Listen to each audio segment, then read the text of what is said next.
এখন আমি বানাচ্ছি ওয়াটারমেলন জুস।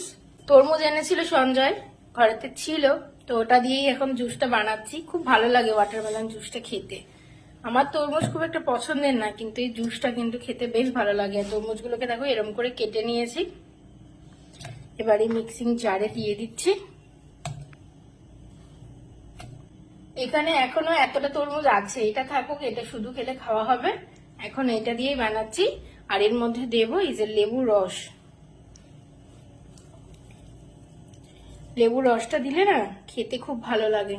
আর তোমরা চাইলে এর মধ্যে যদি তরমুজ মিষ্টি না হয় তাহলে একটু চিনি অ্যাড করতে পারো। আমাদের এই তরমুজটা প্রচন্ড মিষ্টি, মানে খেলে জল খেতে হবে, তাই আর চিনি দিচ্ছি না।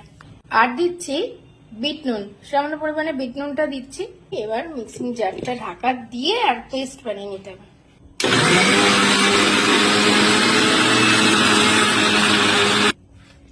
এবার গ্লাসের মধ্যে বরফ দিয়ে দিলাম। এবার এই জুসটাকে ছেঁকে নিচ্ছি। তোমরা যদি এমনি খেতে চাও এমনিও খেতে পারো, কিন্তু আমি এটাকে ছেঁকে নিয়েই খাই। আমি এখানে জুসটা ছেঁকে নিয়েছি, আর সঞ্জয় একটু এরকমই খেতে চাই, একদম। এই যে রেডি হয়ে গেছে আমাদের দুজনের ওয়াটারমেলন জুস। চিয়ার্স। এই গরমের দিনে শান্তি।